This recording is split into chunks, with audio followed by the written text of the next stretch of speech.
नमस्कार मित्रों, स्वागत है संस्कृत ज्योति एकेडमी चैनल में।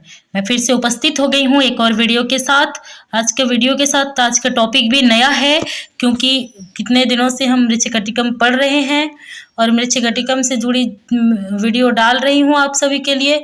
आप सब उसको पढ़ रहे हैं, लेकिन आज मैं कुछ नया इसलिए ले आई हूँ क्योंकि रोज एक ही विषय डालना मुझे अच्छा नहीं लगा। एक ही विषय को रोज पढ़ने से मनुष्य ऊब सकता है, हम ऊब सकते हैं, जिससे कि हमारी विषय से रुचि हट सकती है, और विषय से रुचि हट जाए तो फिर पढ़ने का कोई मतलब नहीं रहेगा। इसी वजह से आज नया विषय प्रस्तुत किया जा रहा है।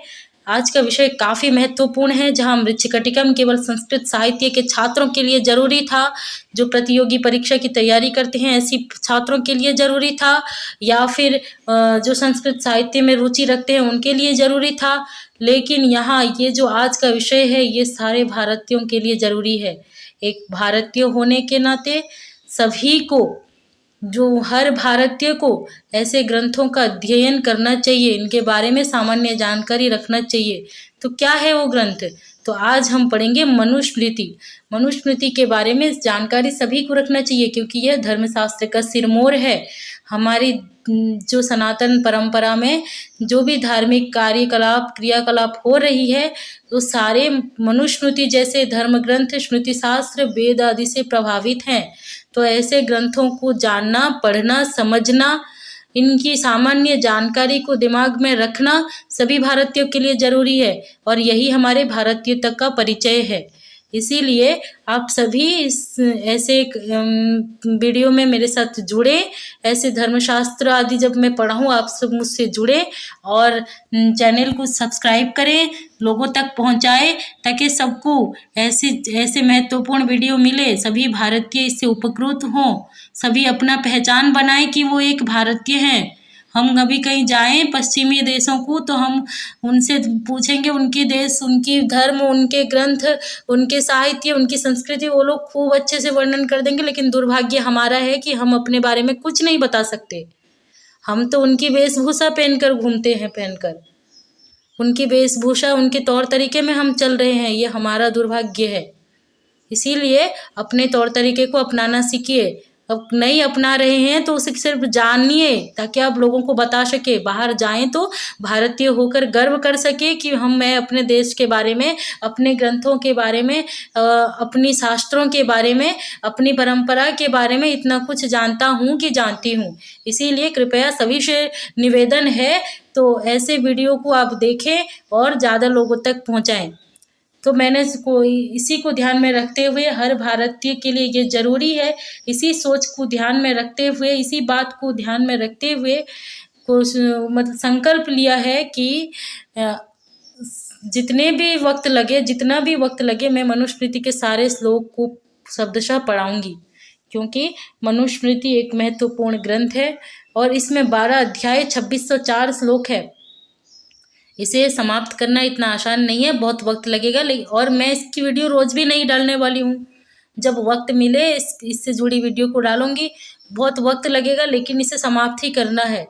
और थोड़े को आप थोड़ा मत समझिएगा, थोड़े का भी बहुत महत्व है। हमारे शास्त्र इसीलिए कहते हैं जलबिंदु निपातेन पूर्यते घट सक्रमः सर्व विद्यानं धर्मस्य च धनस्य च, यानी कि बूंद बूंद जल को भी छोटा नहीं समझना चाहिए, इनसे सागर बन जाता है। इन्हीं जल की बूंद को हम अगर संचय करने लगे तो एक घट को हम पूर्ण कर सकते हैं। बस वक्त लग सकता है, लेकिन पूर्ण तो होगा ही। उसी तरह धर्म, धन और विद्या को समझना चाहिए। अगर हम जल की बिंदु की मात्रा में धर्म, धन और विद्या को अर्जन करें तो वो वक्त दूर नहीं होगा जब हम एक महान विद्वान कहलाएंगे, अधिकांश विद्या के अधिकारी हो जाएंगे, या फिर धन को संचय करें तो एक महान धनी कहलाएंगे, या फिर जल बिंदु की मात्रा में जल बिंदु जितना धन को संचय करें तो एक बड़े धनी व्यक्ति हो सकते हैं। इसीलिए छोटे चीज़ को कभी छोटा नहीं मानना चाहिए। भले ही 2 पढ़ाऊँ, 4 पढ़ाऊँ, 6 पढ़ाऊँ, लेकिन पढ़ाऊँगी और पूरे ग्रंथ को पढ़ाऊंगी। इसीलिए आप सब मेरे साथ जुड़े रहें, आप सबकी सहायता की आवश्यकता है। आप सब जुड़े रहें और जानकारी लें, ऐसे ज्ञान को अपने अंदर डालें और अपनी जो है बुद्धि को परिमार्जित करें। ऐसे ग्रंथों को पढ़कर शुद्ध करें। जो भी भारत के विषय में जो भी आपके अंदर गलत धारणा है वो सब दूर हो जाए। और हम लोग पढ़ते नहीं हैं, इसीलिए विदेशी लोग आकर हमारे धर्मशास्त्रों, हमारे वेद, हमारे पुराणों के साथ छेड़छाड़ कर जाते हैं, कुछ भी बोल जाते हैं। आप पढ़िए, समझिए और विदेशों को जवाब देना सीखिए और अपने धर्म, अपनी संस्कृति, अपनी परंपरा को बचाना सीखिए। इसीलिए हमारे साथ जुड़े रहिए। अब सामान्य रूप से बता दूं कि मनुस्मृति में महर्षि मनु के वचन संकलित हैं। इसमें 2684 श्लोक है और यह 12 अध्यायों में विभक्त है।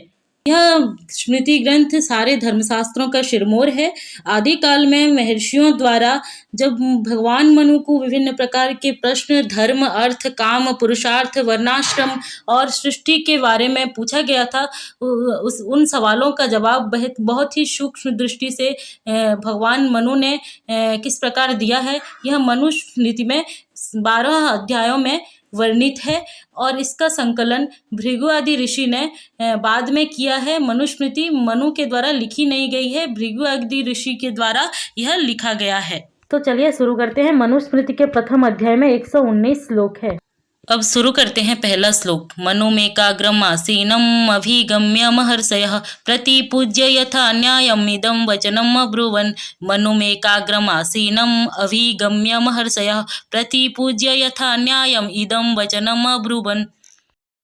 अब इसका अर्थ देख लेते हैं। अर्थ, एकाग्रचित होकर सुखपूर्वक बैठे हुए भगवान मनु के पास जाकर यथाविधि पूजा अर्चना करके महर्षि लोग यह वचन बोले। क्या बोले वो हम आगे देखेंगे। तो पहले देख लेते हैं मनु महर्षि किस तरह से बैठे थे। एकाग्रचित होकर सुखपूर्वक बैठे थे। एकाग्रचित होकर सुखपूर्वक कौन बैठे थे? मनु, भगवान मनु बैठे हुए थे। भगवान मनु के पास कौन लोग जाते हैं? भगवान मनु के पास महर्षि लोग जाते हैं। महर्षि लोग भगवान मनु के पास जाकर क्या करते हैं? महर्षि लोग भगवान मनु के पास जाकर यथाविधि पूजा अर्चना करके उनसे एक वचन बोलते हैं। तो महर्षि लोग भगवान मनु के पास कब जाते हैं? जब भगवान मनु एकाग्रचित होकर सुखपूर्वक बैठे हुए होते हैं, तब महर्षि लोग उनके पास जाते हैं। तो ये था इस श्लोक का अर्थ। अब एक बार फिर से याद कर लेते हैं। मनुमेकाग्रम आसीनम अभिगम्य महर्षयः प्रतिपूज्य यथा न्यायमिदं वचनम् अब्रुवन्। उम्मीद है ये श्लोक आपको समझ में आई होगी। अब दूसरी श्लोक को देख लेते हैं। भगवन् सर्ववर्णानं यथावद् अनुपूर्वसः अन्तप्रभवाणां च धर्मान्नो वक्तुम् अर्हसि। भगवन् सर्ववर्णानं यथावद् अनुपूर्वसः अन्तप्रभवाणां च धर्मान्नो वक्तुम् अर्हसि। तो ये दूसरा श्लोक है। इसमें महर्षि लोग जो पहले श्लोक में मनु की पूजा किए, पूजा अर्चना के बाद जो वचन बोले थे उसमें ये पहली वचन है। और इसके बाद एक और श्लोक आएगा जिसमें महर्षि लोग मनु की स्तुति करेंगे, फिर मनु अपना जवाब अपने तरीके से देंगे। तो अर्थ समझ लेते हैं। महर्षि लोग मनु के पास जाकर कहते हैं सबसे पहले कि हे भगवान, ब्राह्मण आदि 4 वर्णों के और उनके अंतर्गत आने वाले सभी संकीर्ण जातियों के धर्मों को यथोचित क्रम से कहने के लिए एक आप ही योग्य हैं। तात्पर्य यह है कि चारों वर्ण के अंतर्गत आने वाले संकीर्ण जातियों के धर्म, अर्थ, काम, मोक्ष आदि विभिन्न व्यवस्था को उस वक्त बताने के लिए केवल एकमात्र भगवान मनु ही समर्थ थे, ऐसा महर्षियों का मानना था। अतः उनके समक्ष आके वो लोग निवेदन करने लगे हैं, उनकी स्तुति कर रहे हैं। अब श्लोक को प्रश्नोत्तरी के माध्यम से समझ लेते हैं। महर्षि लोग किसको? सभी वर्णों तथा उनके अंतर्गत आने वाले संकीर्ण यानी छोटे जातियों के, अन्य छोटे जातियों के धर्म का ज्ञाता समझते हैं। महर्षि लोग भगवान मनु को सभी वर्णों तथा उनके अंतर्गत आने वाले छोटे संकीर्ण जातियों का ज्ञाता समझते हैं। महर्षि लोग सभी वर्ण तथा उनके अंतर्गत आने वाले संकीर्ण जातियों का ज्ञाता किसे समझते हैं? भगवान मनु को। भगवान मनु को महर्षि लोग किसके योग्य समझते हैं? भगवान मनु को महर्षि लोग सभी वर्ण तथा उनके अंतर्गत आने वाले संकीर्ण जातियों का ज्ञाता समझते हैं। इसी प्रकार एक और श्लोक आएगा जिसमें महर्षि लोग भगवान मनु की स्तुति करेंगे, फिर उसके बाद तीसरे श्लोक से भगवान मनु का जवाब आएगा। अब एक बार याद कर लेते हैं। भगवन् सर्ववर्णानां यथा वदनु पूर्वसः अंतप्रभवाणां च धर्मान्नो वक्तुमर्हसि।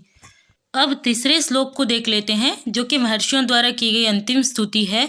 त्वमेक हि अस्य सर्वस्य विधानस्य स्वयंभुवः अचिन्तस्य प्रमेयस्य कार्यतत्त्वर्थवित् प्रभो। त्वमेक हि अस्य सर्वस्य विधानस्य स्वयंभुवः अचिन्तस्य प्रमेयस्य कार्यतत्त्वर्थवित् प्रभो। अब अर्थ समझ लेते हैं। अब महर्षि लोग फिर से कहते हैं मनु से, हे प्रभो, एक आप ही हैं जो अचिंत्य तथा अप्रमेय स्वतः उत्पन्न होने वाले ब्रह्म और वेद में विहित विधि विधानों के कार्य तत्व अथवा क्रियाकलापों को जानने वाले हैं। अर्थात उस समय सारे महर्षियों ने निर्विवाद रूप से एक भगवान मनु के ही वेदों के कार्य तत्व और अचिंत्य अप्रमेय स्वतः उत्पन्न ब्रह्म का ज्ञाता मानते हुए सभी वर्ण आश्रम के धर्मों को बोलने की निवेदन करते हैं। इस श्लोक के अर्थ को एक बार सरल भाषा में समझ लेते हैं। इसका आशय क्या है। जब महर्षि लोग महाराज मनु के पास गए, क्योंकि वो लोग जानते थे कि उस वक्त सृष्टि में केवल एकमात्र महाराज मनु ही थे जो वेदों को भली भांति जानते थे, वेदों में विहित विधि विधान यागादि कार्य तत्वों को क्रियाकलापों को वो अच्छी तरह से जानते थे। साथ ही जो अचिंत्य अप्रमेय तत्व है, ब्रह्म तत्व है, जिसको वेदांत दर्शन में कहा गया है अवांग मनस गोचरम। वेदांत सार के मंगलाचरण को पढ़ते हुए आपने पढ़ा होगा, अखंडम सच्चिदानंदम अवांग मनस गोचरम, यानी कि वो ब्रह्म तत्व अचिंत्य और अप्रमेय है। ऐसे ब्रह्म तत्व के ज्ञाता महर्षियों की दृष्टि में उस वक्त केवल मनु थे। तो महर्षि लोग ऐसे ज्ञाता, ऐसे विद्वान महाराज मनु के पास जाकर निवेदन करते हैं कि हे प्रभु, इस वक्त आप ही श्रेष्ठ ज्ञानी हैं जो वेदों के कार्य तत्व और अचिंत्य अप्रमेय ब्रह्म तत्व को जानने वाले हैं। अतः आप ही वेद विहित विधि विधानों के अनुसार सारे वर्णाश्रमों के धर्म को हमें अच्छी तरह समझाइए। तो धर्म के ज्ञान के लिए महर्षि लोग भगवान मनु की शरण में गए थे। अब प्रश्नोत्तरी के माध्यम से समझ लेते हैं। महर्षि लोग सबसे पहले धर्म के ज्ञान के लिए किसके समक्ष गए थे। महर्षि लोग सबसे पहले धर्म के ज्ञान के लिए महाराज मनु के पास गए थे। महर्षि लोगों की दृष्टि में उस वक्त वेदों को भली प्रकार कौन जानता था। महर्षि लोगों के हिसाब में उस वक्त वेदों को भली भांति महाराज मनु जानते थे। और महर्षि लोगों की दृष्टि में सबसे पहले ब्रह्म तत्वों को उस वक्त कौन जानता था। महर्षियों की दृष्टि में सबसे पहले ब्रह्म तत्वों को उस वक्त केवल भगवान मनु जानते थे। ब्रह्म तत्व कैसा है। ब्रह्म तत्व अचिंत्य अप्रमेय है और वेद विहित विधि विधान और अचिंत्य अप्रमेय ब्रह्म तत्व के ज्ञाता कौन है। वेद विहित विधि विधान और अचिंत्य अप्रमेय ब्रह्म तत्वों के ज्ञाता केवल महाराज मनु थे। महर्षि लोग धर्म ज्ञान के लिए किसके पास गए थे। महर्षि लोग धर्म ज्ञान के लिए महाराज मनु के पास गए थे। अब एक बार श्लोक को याद कर लेते हैं। त्वमेको हि अस्य सर्वस्य विधानस्य स्वयंभुव अचिन्तस्य प्रमेयस्य कार्यतत्त्वर्थवित् प्रभो। अब इन श्लोकों से क्या पता चलता है कि यह घटना अवश्य ही सृष्टि के प्रारंभ की है, जब मनुष्य को धर्म अधर्म उचित अनुचित कुछ पता नहीं था और जगत कल्याण को ध्यान में रखते हुए ज्ञानी गुणी महर्षि गण जो है महाराज मनु के पास पहुंचते हैं अपनी जिज्ञासा को शांत करने के लिए, धर्म का ज्ञान प्राप्त करने के लिए महाराज मनु के पास पहुंचते हैं। क्योंकि उस वक्त उनकी दृष्टि में, महर्षियों की दृष्टि में केवल एकमात्र मनु ही ऐसे व्यक्ति थे जो वेदों में विहित विधि विधान के साथ अचिंत्य अप्रमेय तत्व ब्रह्म तत्वों को जानते थे। अतः वो लोग वहां पहुंचकर उनसे धर्म के ज्ञान के लिए निवेदन करते हैं जो इन श्लोकों में वर्णित है। अब हम उन श्लोकों को कहानियों के माध्यम से समझने का प्रयास करेंगे और याद भी रह जाएगा कहानी की तरह बोल देने से, इसीलिए मैंने कहानी की तरह श्लोकों को प्रस्तुत की है। तो कहानी इस प्रकार है। एक बार भगवान मनु एकाग्रचित्त होकर बैठे हुए थे। उनके पास कुछ अन्य महर्षिगण पहुँचे और महाराज मनु की यथोचित पूजा अर्चना करके उनसे बोलने लगे, हे भगवान, इस वक्त ब्राह्मण आदि 4 वर्णों और उनमें अंतर्भूत आश्रमों और संकीर्ण जातियों के धर्म के बारे में कहने योग्य केवल आप ही हैं, क्योंकि हे प्रभु, अब केवल आप ही हैं जो वेदोक्त यागादि कार्य तत्वों और समस्त विधि विधान को जानते हैं और आप ही उस अचिंत्य तथा अप्रमेय स्वतः उत्पन्न होने वाले ब्रह्म के ज्ञाता हैं। अतः हे श्रेष्ठ ज्ञानी, अब आपसे निवेदन है कि हमें वेदोक्त उन धर्मों का ज्ञान दें जो सभी वर्णाश्रमों के लिए है। तो मित्रों, आज के लिए इतना ही। अब आगे आने वाले भाग में हम देखेंगे भगवान मनु का क्या जवाब होगा, भगवान मनु किस प्रकार महर्षियों की जिज्ञासा शांत करेंगे।